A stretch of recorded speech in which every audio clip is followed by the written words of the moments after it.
It's another late night. I'm down to 3 fingers of cheap bourbon, my last lucky, and a gnawing feeling in my gut that I'll never get to the bottom of this case. It all happened last week. One day last week, in fact. July 23rd, 1937. Why Bronson Barnard invited me in the maiden voyage of his new flying boat was a mystery to me. But then, to a detective, mysteries are common. That is, unknowns are common. Sometimes I know who's guilty. Sometimes I don't. But even when I do, I still have to find out how they did it, when, and why. The first 3 things you learn in detective school: means, opportunity, and motive. That's how it was with this one. I call it the case of the Caustious Condor.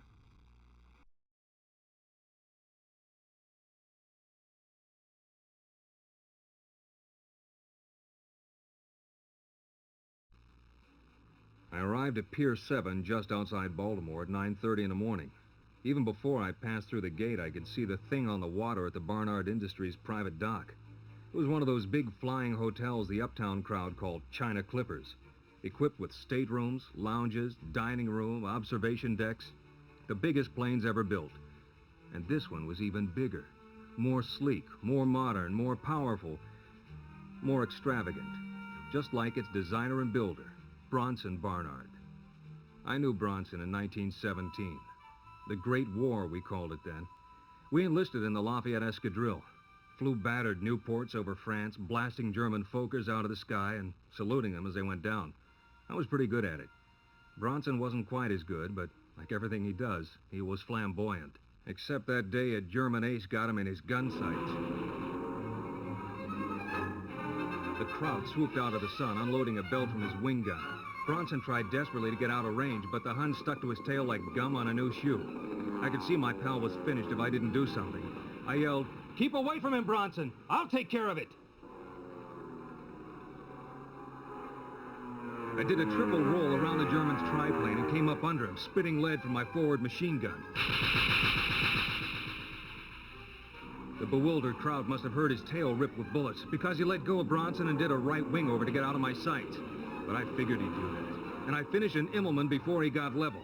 I unloaded another volley into his right side, and it was all over.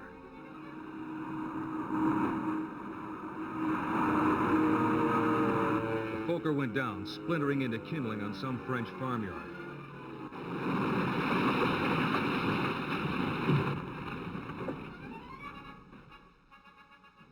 Bronson had seen it all and threw me a thankful salute.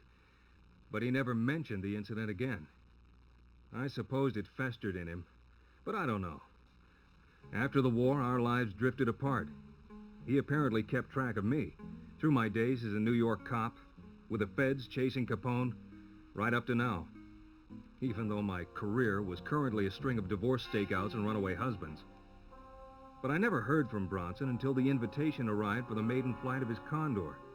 He must have known that I, like the other guests I found on board, couldn't resist a decadently luxurious free trip to Europe on the most advanced piece of aeronautical hardware yet devised. Besides, I hadn't been to Lisbon lately.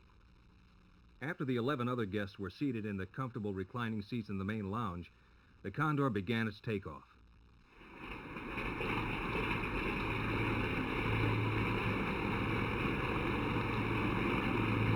The 6 twin-cyclone radial engines roared to life, kicking up a vortex of sea spray as the huge bird moved away from the mooring.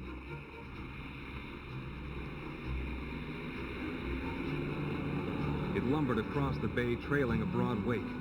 Then the pitch of the engines rose, and the Condor leaped ahead, gaining momentum. Straining to lift its broad keel out of the water, the flying boat finally rose gracefully into the evening sky above Chesapeake Bay. And as the steward passed the finest champagne around to all the passengers, our host, Bronson Barnard, welcomed us all aboard. Thank you all. This magnificent aircraft, which I call the Condor, will be cruising at 190 miles an hour. We will make the flight across the Atlantic in less than 24 hours.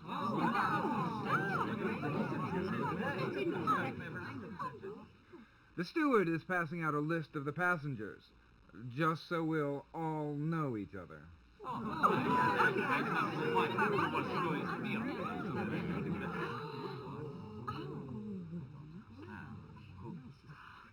Yes, some of you know each other, and others know of each other. In fact, all of you are connected, shall we say involved with each other? But Bronson, why? That, my old acquaintance, is my secret. But I promise you this, by the time we reach Lisbon, you and I will know everything. So, until we reach Portugal, salute.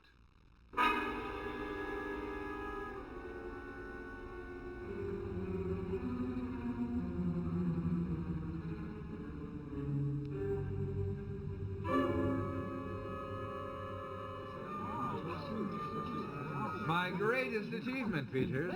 The forerunner of an entire fleet of Condors, which will span the globe in hours. It took considerable genius, led by my own, to master the intricacies of such a craft.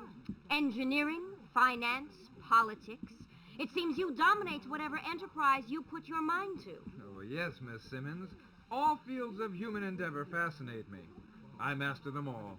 Including underworld corruption and international espionage, or so I hear. It is due only to the fact that you saved my life on more than one occasion during the war that I allow such comments, Peters. You used to call me Ned when we were chasing Krauts in France. Once. Yes, once. But while your life since has been one of struggle, fleeting success, and ultimate banality, I have accomplished one miraculous feat after another, culminating in this magnificent aircraft. Bronson, what is it? Steward! Yes, sir. Oh, what's happened? Mr. Barnard is ill. Help me get him to his stateroom.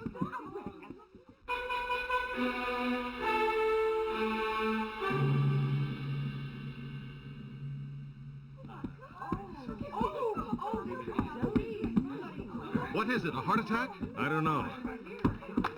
I'll tend to him. You tell the pilot to turn around and get this flying hotel back to Baltimore double quick. Yes, sir.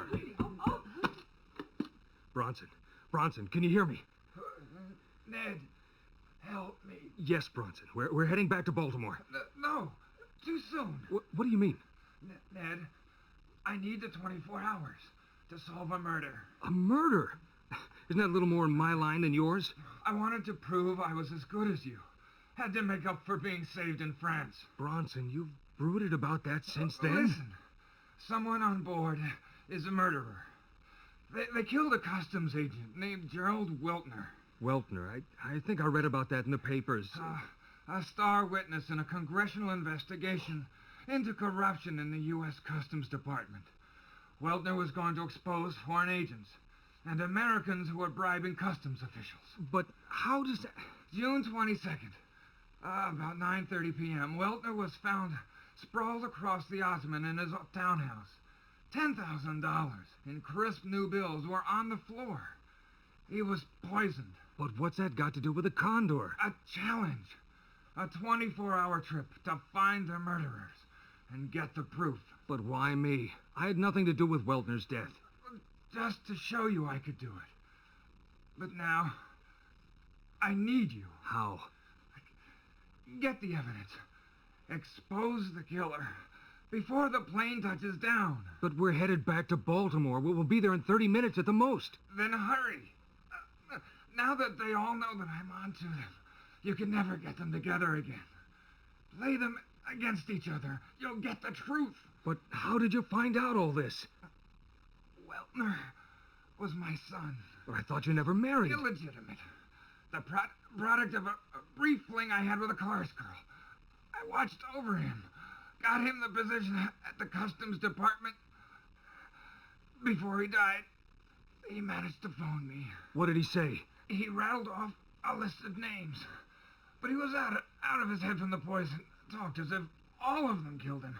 The police had no lead, so I arranged this fight to catch the killer. Bronson, this is crazy. No, listen. There's a reporter on board, Vera Simmons. She can help you. She's been following the congressional hearings, and there's my notebook. Notebook? My detective's notebook. In my nightstand. It has all the information on all of them. may help. But who do you suspect, Bronson? Get the evidence, Ned. Bronson! Bronson! Who is it? Who is the murderer?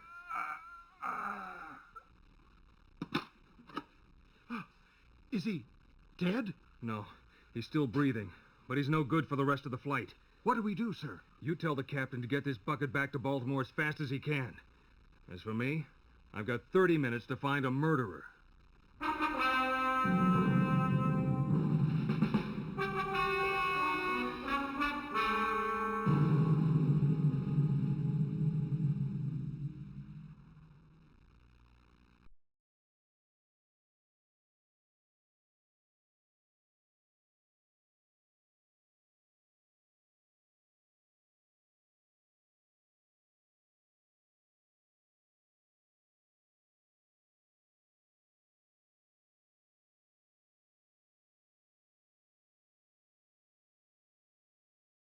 I hate to admit it, but I need your help on this case. I couldn't be everywhere on that short trip, so I must have missed some clues. Use the screen pointer to select a room for me to go to, and we'll see what happens there. If you want to search a room, select the magnifying glass. To accuse one of the suspects, select the handcuffs. Remember, you'll need means, motive, and opportunity to get a confession. But you never know what a nervous suspect will reveal if you lean on him a little. To see how much time you have left before the plane lands, select the watch. Select any of the suspect's pictures, and I'll show you Barnard's notebook. The notebook contains background, means, motives, and opportunity. Select any of these, and I'll tell you what we know so far. I usually wait until after my suspects stop speaking to make my accusations or check the notebook. You never know what information you might miss if you interrupt them. Good luck, pal. This is a cagey bunch, so don't give up until you catch the rat that killed Gerald Weltner.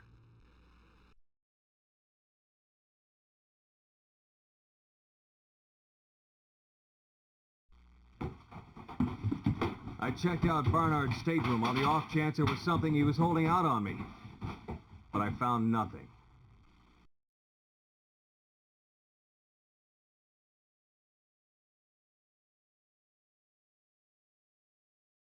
Aside from Barnard, who was still asleep, I was alone in the master stateroom.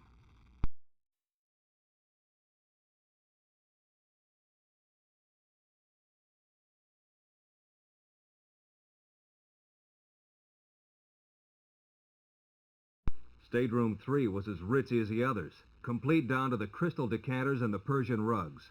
The card on the door said it was occupied by Cabron, Schnorrer, and me. Too bad Barnard didn't let us choose our own roommates.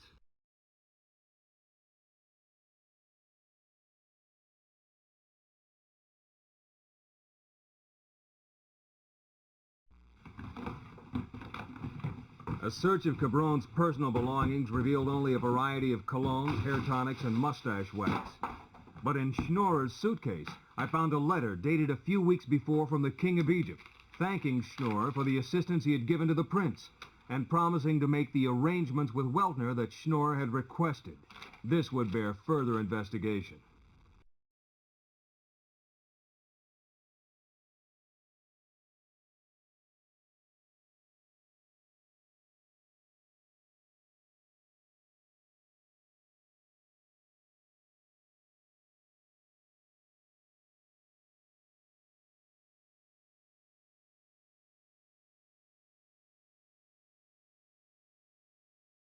I was alone in stateroom 3.